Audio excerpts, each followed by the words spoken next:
You know, if you look back over the last 2 years, there's a lot that's happened, right? There's been a few things on a local and global scale, international scale, all kinds of things going on. And we know it's a bit of a strange time. One of the things, though, I've recognized about kind of our situation in the wake of these last few years is that we have become hypersensitive symptom checkers, right?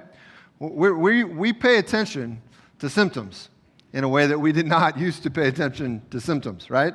Every cough or sniffle, fever or ache is assessed and scrutinized, and we're wondering, well, what could be going on? And so I want you to listen to a list of symptoms. Maybe you guys can help me. Maybe you have some ideas. Okay, what if I listed out these symptoms? Bloating. That's fun. Okay, we're getting started on a high note. Bloating, high blood pressure, nausea, vomiting, moodiness, inability to focus, right? You have any guesses what that could be, right? And if you said, well, those are the side effects of every prescription drug commercial I see on television, you'd probably be right? I didn't even think about that till after I listed out these symptoms. But yeah, it sounds real familiar. We could have guesses about what's going on, and some of you are more equipped, more qualified to actually give a real good assessment of what that could be. But most of us, we don't know for sure. We don't know what those things all point to. But here's something I think we can all agree on, and you don't have to be an expert to say this. We'd at least know if we had all of these symptoms that something's wrong, right? Can we agree on that? Could we be able to say, look, if all of these things are going down, I've got a problem. Something needs to be done. But what if I said that those symptoms were tied to a specific way of eating? Okay. What if I said, I don't know exactly what's going on, but I know that these symptoms are a result of eating in a very particular way? Okay. Now, again, we're not all medical, most of us aren't medical professionals, but we could all agree that probably a pretty good way to handle that would be stop, right? Stop doing that. If you're eating in that way and it's causing these problems, then stop if you can, right? I mean, figure out a way to change this. We would agree that these aren't symptoms that are helpful, things that you would want to be living with on a regular basis. Let me take it a step further. What if I said that the symptoms of a particular diet were tied very directly to unhappiness, loneliness, and a measurably shorter lifespan? Again, in that situation, right, you'd probably say, well, something should be done.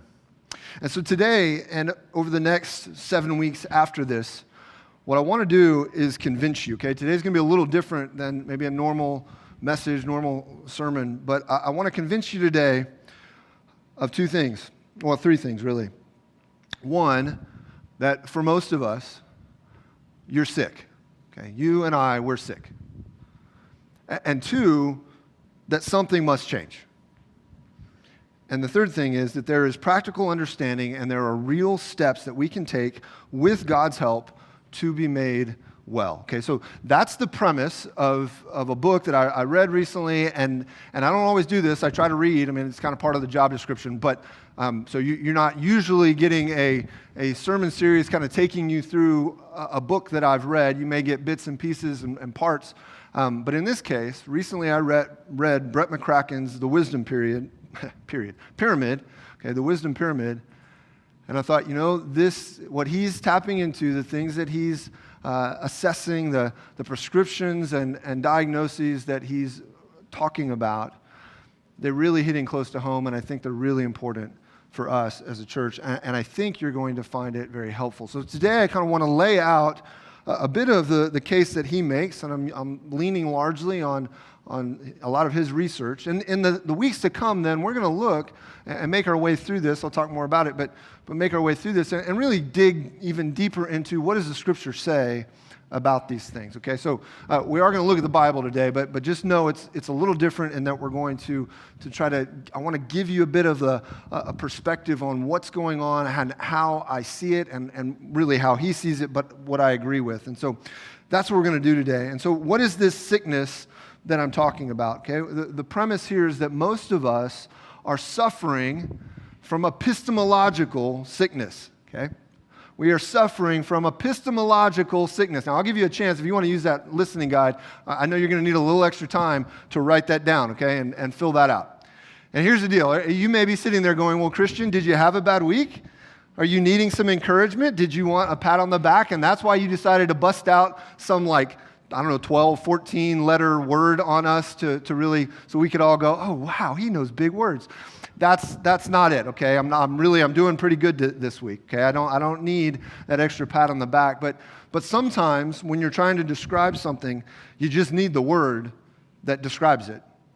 And sometimes those words are just big, okay? So they just take up more letters, and that's what we're talking about today. So what do we mean? What do I mean by epistemological? Well, what is epistemology? Okay, epistemology, it's a study, right? When you see ology, it means it's studying something. So I want to give you the definition. Here it is. Epistemology is the study or a theory of the nature and grounds of knowledge, especially with reference to its limits and validity, right? That makes it all much more clear, right? Now we really know what we're talking about, right? That cleared it up. It didn't for me either, okay? I didn't. I thought, oh man, this is going to be great. I'm just going to give them the definition. It's going to make all kinds of sense. I thought, no, it doesn't quite. So what is this really? Okay, I mean, you maybe get a glimpse of it, a little bit of understanding. It has to do with knowledge. But really it boils down to this, is that we all wonder. Okay? We all have this wonder. What is true? That's what epistemology deals with. What is true?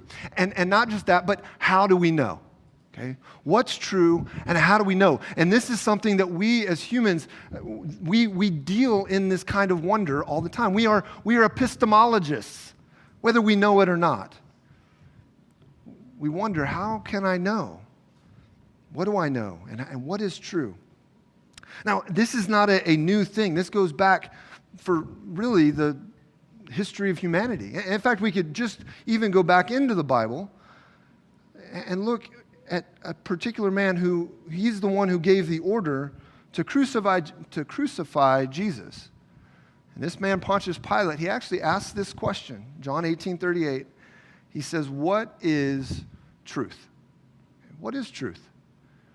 It's a question that he was asking in the midst of one of the hardest and worst decisions of his life.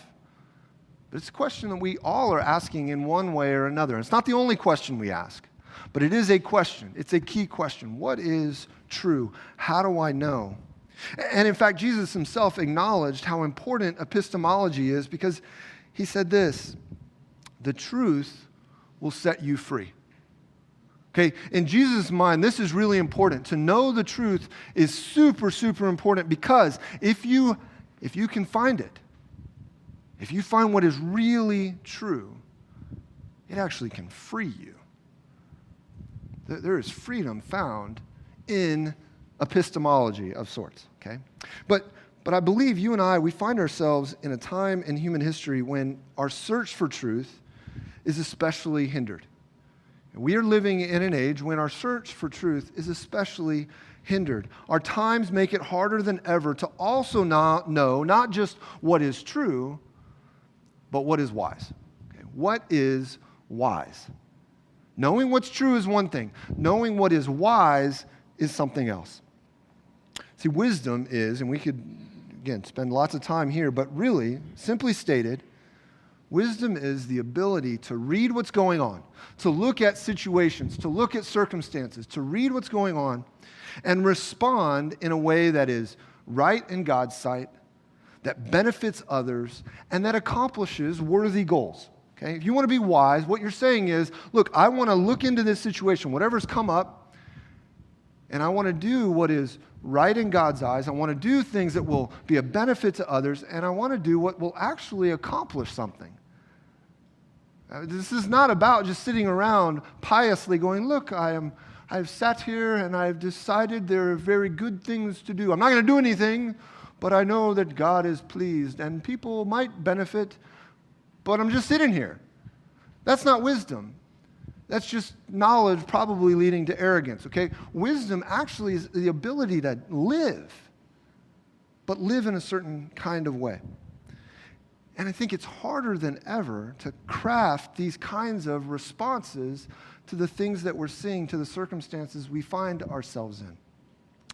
Brett McCracken, in that book, summarizes it like this. He says, our world has more and more information, but less and less wisdom. There is more, but we are less. And we all feel it. Do you? Do you feel it? Do you feel that queasy, unsettled feeling of trying to determine what is really worth trusting? Do you feel the weakness and the pressure of trying to respond to the demands of reality? Because, see, that's what I've felt for now going on 2+ years. Queasy, unsettled, weak, pressure-packed. And so I wonder if you feel like I do. The premise here today is that we are malnourished for living wisely in a world where we have access to more information than anybody else, any other generation in the history of mankind. And that's not an overstatement. We have access, we'll see. We have access to more information than any other generation in history. Access to more information, I believe, than we can really handle if we're not careful. And so before we get into what to do about this and why it's here, I want to look at how did we get here, okay? 2 key things. How did we get here? History and habits, okay? History and habits. The first thing, history. Before we get to the habits, you see that on your note sheet, but history. 2007, anybody know what's significant about 2007? Somebody says, I was born. Yeah. That happens. 2007, and I remember, because I remember being a bit conflicted, okay, 2007 was the unveiling of the iPhone. It's when smartphones became everywhere. It's where pretty much, you may not have had one in 2007. I didn't. I thought, oh, no, I'll go with one of these others, because we'll see if it really lasts, that kind of thing. I mentioned to you these symptoms: unhappiness, loneliness, shorter lifespan. Studies have shown, I didn't just pull those out. Studies have shown in the 15 years since the iPhone debuted and became, everywhere, there are studies connecting increase in unhappiness, increased loneliness, and actually measurably shorter lifespans. We're living in a time where the lifespan for humans in the United States has actually decreased for the first time in forever. Right? We tend to think of, we just keep living longer, but actually we've seen a decrease. So you go back to 2007, there's a bit of a connection here. Fast forward to 2016. 2016, you had Brexit in Europe. You had President Trump's election. And in the wake of Brexit and President Trump's election, post-truth, Oxford Dictionary named post-truth the word of the year for 2016. And post-truth, I don't have it up here, but you can listen. Post-truth was describing circumstances in which objective facts are less influential than appeals to emotion. That was the idea of post-truth, that we are going to use appeals to emotion, those are of greater substance and concrete input, right, or influence than just facts. And so this idea of living in a post-truth world. And then didn't follow much longer, 2017, in paying homage to a Time magazine cover 50 years before, Time produced a cover and an article asking this: is truth dead? 50 years before that, 1967, they had asked, is God dead? So in 2017, they say, is truth dead? It took 50 years, but the connection was clear. You see, if God isn't the ultimate standard of truth, and truth is just something I make for myself, then what's the point of truth? That was the logical connection. Now let's go to 2020. Global health crisis, civil unrest, all those things and numerous things, they've only accelerated the difficulty of sorting fake news from actual news, of trying to figure out whether to trust everything or trust nothing, or maybe just trust myself. Okay, that's a bit of the history. That's just a really quick, simple summary, but you get a little bit of a glimpse of the problem.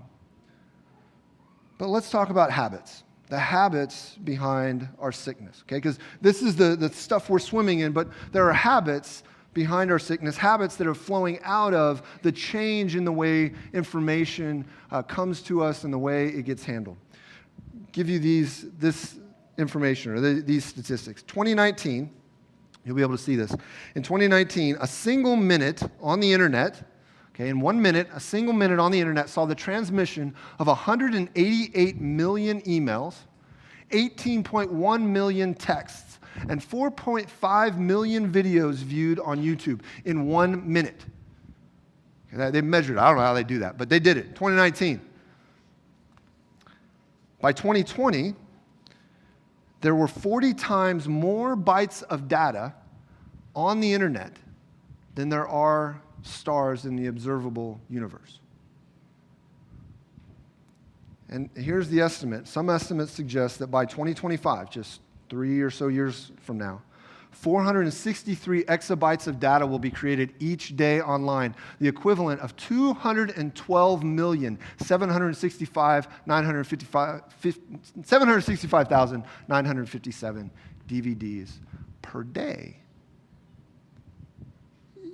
That's just mind-boggling numbers, okay? That is a ton of information, and our lifestyles are largely built around trying to consume more and more of this all-you-can-eat buffet of information.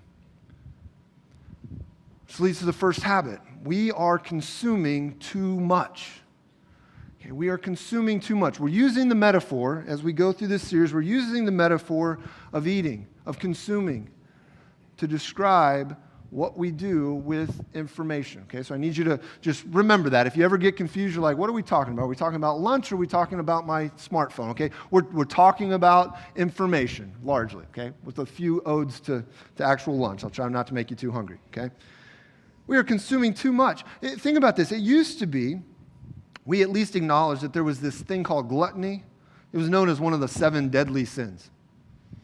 But now, we use the concept of binging as a good thing, as something that is the way we just kind of normally take in information. We binge. But that used to be like, that was a bad thing. You tried to avoid that. We consume too much. We also consume too fast. Our habits are of consuming too fast. Information travels faster and farther than ever before. We're aware of things going on all the way across the world that if we lived 100 years from now, we would have never known. But we know about it in the moment, in minutes. 100 years from now, 100 years ago, we would have either never known it or it would have taken weeks for us to have found out. And by then, everything would have been resolved, or it would have ramped up so much that it would still be news. Now, that one statement isn't one thing is right and the other thing is wrong necessarily, but just understand, that's a lot of stuff coming at us really, really quickly. We are in now, the result of that is that we are in this age of rapid reaction and hot takes. You and I are encouraged, encouraged is saying it kindly, encouraged to form an opinion and respond before we ever really know what's going on. Right? Not just pay attention, but to actually make an assessment and then pick a spot to stand in response to something that maybe just happened minutes before all the way across the world. This is very different. We consume too fast. And then the third thing is we consume too narrowly. What do I mean here? I mean that what we tend to do, because of the amount of information and the way information comes to us, is we tend to only consume what appeals to me. And the result then, because there's so much coming at us, is that we tend to consume what is cheap and convenient. Only what we deem is okay. And the result is we become sort of the sole arbiter, right? The sole person determining, is this something that I'm going to consume? Is this something I want to take in? And here's the deal. Pickiness isn't always a bad thing. In fact, the Bible has a lot to say about developing a certain kind of pickiness. It's called discernment. We really do need to be picky in a certain way. But I want you to think about this. What happens to the kid, and some of you have this kid, right? What happens to the kid who never eats anything but chicken nuggets? For a time, you deal with it, right? As a parent, you're like, all right, give him some chicken nuggets. That's fine. For a time, that's okay. But if a kid grows up and that's all they ever eat is chicken nuggets, they're not eating healthy, and their physical growth will suffer. But not just that. The kid who will only ever eat chicken nuggets is stunted in his or her social, spiritual growth as well, right? Because what is it to be the kid who grows into the adult who can't go into any situation except to have chicken nuggets? It goes from just being kind of cute to, dude, you're weird. Like, you got to grow up. Sorry, we don't serve chicken nuggets at every function.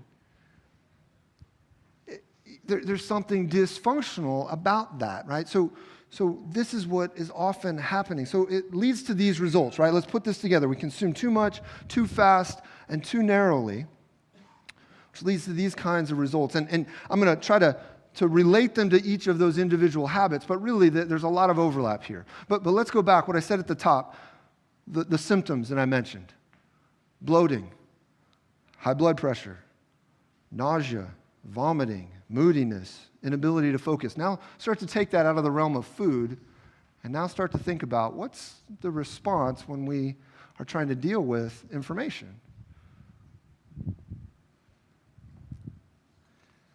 See, when you eat too much, when you consume too much, what happens? Well, your appetite for more just grows.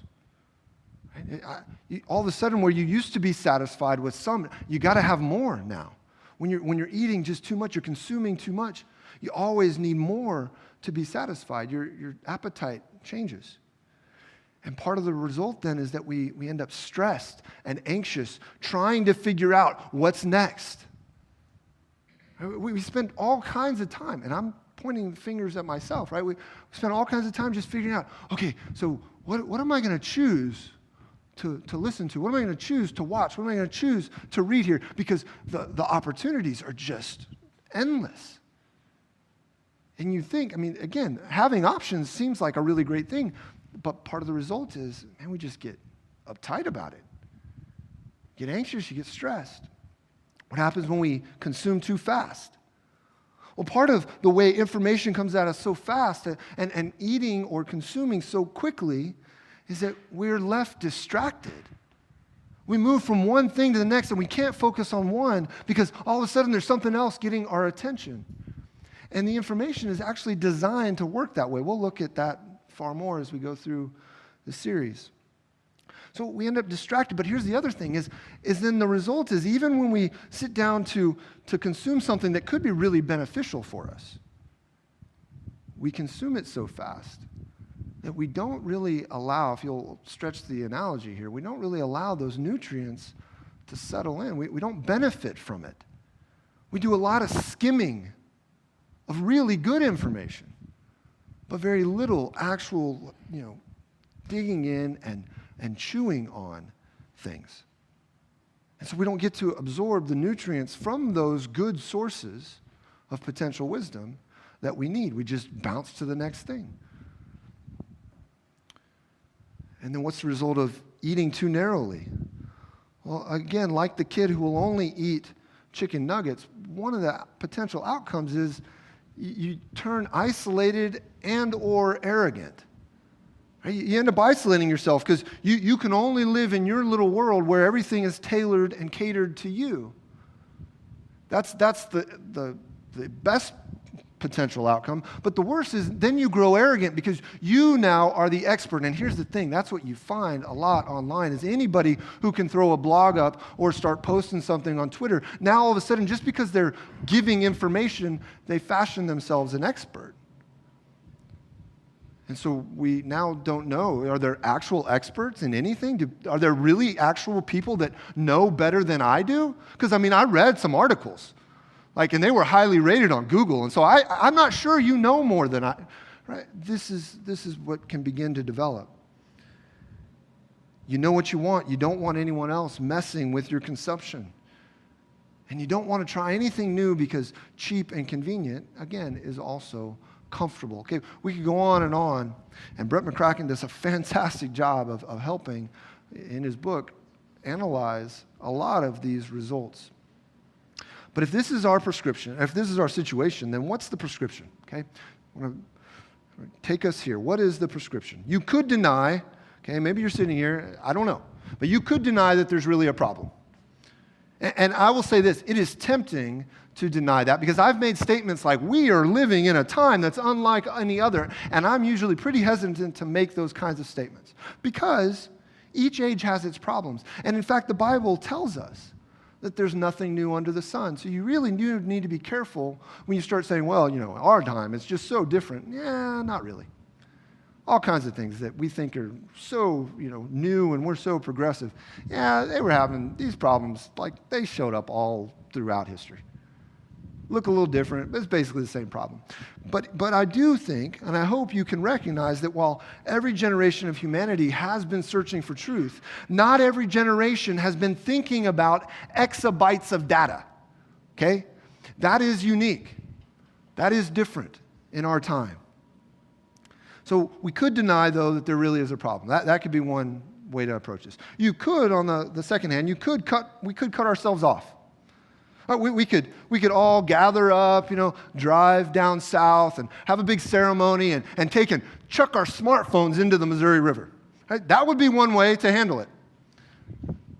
I don't think that's a good idea. But I will say that's not altogether wrong, okay? It might be good for a time to do something maybe less drastic, but to take a break. But here's what I want to suggest, that there is a better, more historically Christian option in response, and that is that we get healthy and help the sick. This is what God's people have been known for throughout their history.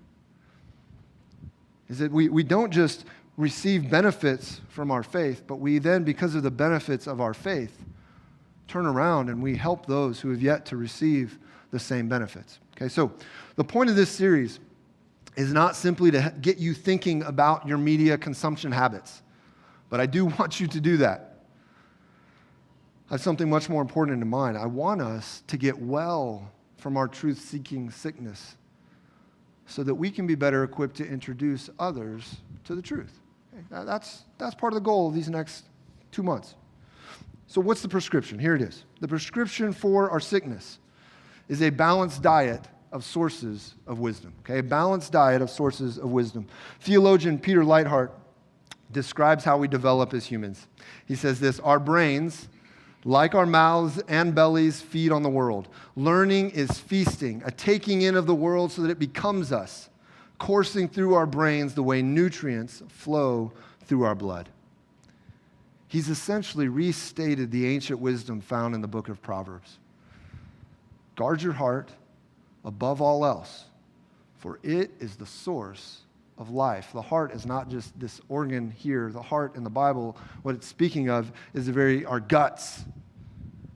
It's our belly and our mind and all the things that go into how we make decisions. And as we feed on information, our life flows out of that. Our life flows from it. And so we're told to guard our heart. That means to pay attention to what you let in.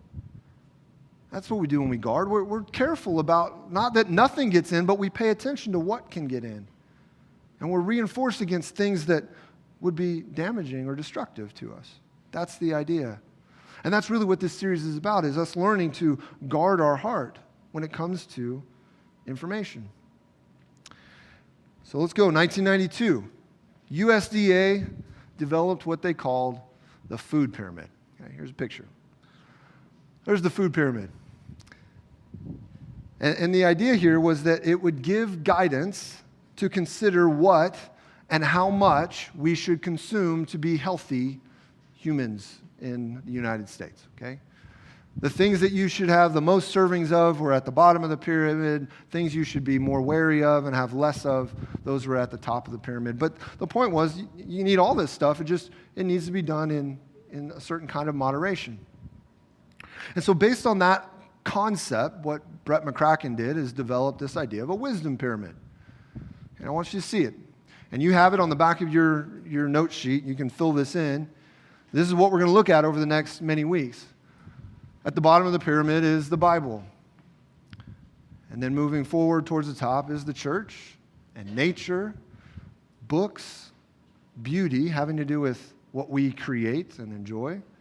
And then finally at the top, internet and social media. And we're going to look at each of these and ask, how do we cultivate a healthy information consumption diet? This is really about a practical way to better guard our heart, so that the life that develops from it is marked by wisdom. That's what we're seeking. So I want to make just one note, though. Okay, this is really important. This is not a pyramid. It's a cone, but it's really close, and it will illustrate the point. Okay. What happens if I try to balance this on the top? Yeah, I can sit here for a long, long time. It doesn't work. But you set that thing on the base, on the thing that is most stable. You set it right side up. And now there's a lot of stability. And that's the premise here, is that for most of us, we are living upside down from a way that will create stability and wisdom. We're consuming in such a way that all we can do is sort of eventually fall over. It just won't work. And so that's the premise of this. I want to take you back. Again, we'll look at the specifics of this, but I want to conclude here. Earlier this year, I lost like 20 pounds in 3 months, okay? I'm not telling you that because whatever, okay? Here was the big thing. I did that, and I wasn't mad about it, and I wasn't mad at anybody else while I was doing it, okay? That was the good thing. Because I've done other things where you just kind of spend the whole time angry, okay? Hangry. But here's it, and this is, what was the method? Okay, well, here's the deal. There's no magic bullet, no silver bullet, anything. You never avoid paying attention to diet and exercise. And so I found a tool to help me monitor my steps, monitor calories, okay? But there were two things that were different for me this time. One, I was especially focused, the tool that I used was especially focused on the balance of the kinds of food that I was eating. Okay, I didn't have to altogether cut things out. I still ate peanut butter. Okay, I love peanut butter. I still ate peanut butter. But instead, I paid attention to eating more things that actually made me full and fewer things that filled me with empty calories and left me unsatisfied. That was really a key thing. It was like, oh, there are better things that I still like, but just that will make me satisfied and are actually beneficial to me. But the second thing that really made a massive difference, okay, one of them was realizing, oh, there's a different approach to kind of that food pyramid in a sense. It's a little different, but similar. But there was a second thing that really made a massive difference.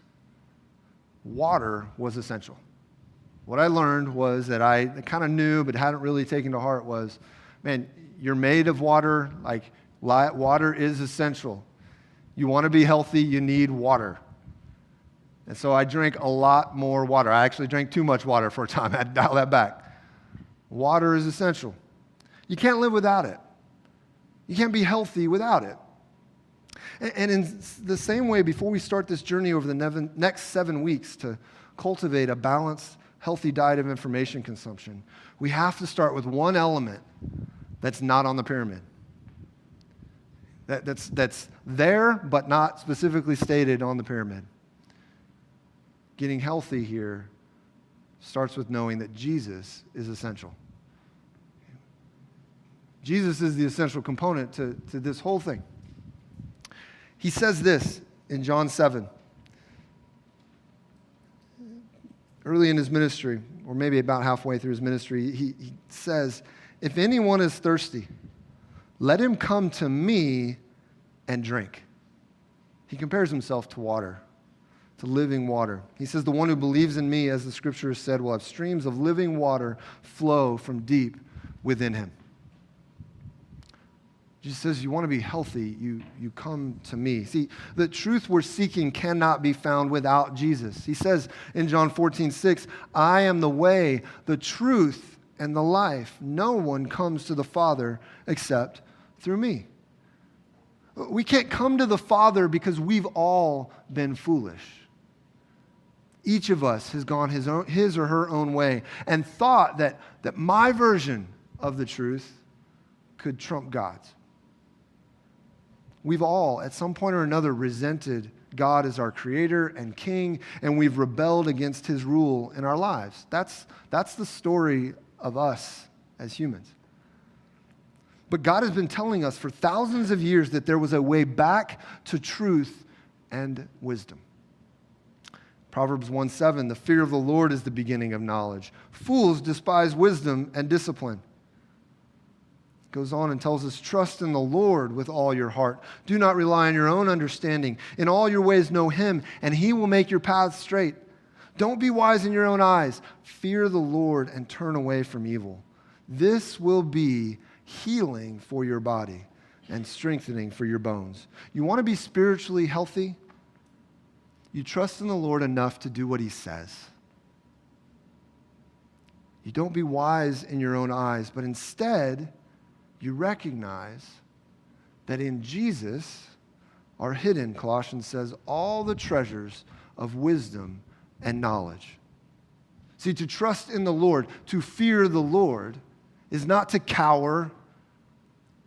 Instead, it's to recognize that he is the true king and creator, and that to live for him, to trust him, changes everything. It's in him that we find healing. See, he didn't leave us in our foolishness. He came to be wisdom for us. That's what all this cross, death, resurrection stuff is all about. He didn't leave us sick. He came to make us well. So the call to each of us is to trust him because he is essential. So whether you're young or seasoned, here's what I want you to do today and this week. Whether you already know Jesus or not, I want to encourage you, take time today or this week and simply evaluate, simply think on the things we talked about today and evaluate the way you consume information. Pay attention to the sources and the speed and the amount that you consume.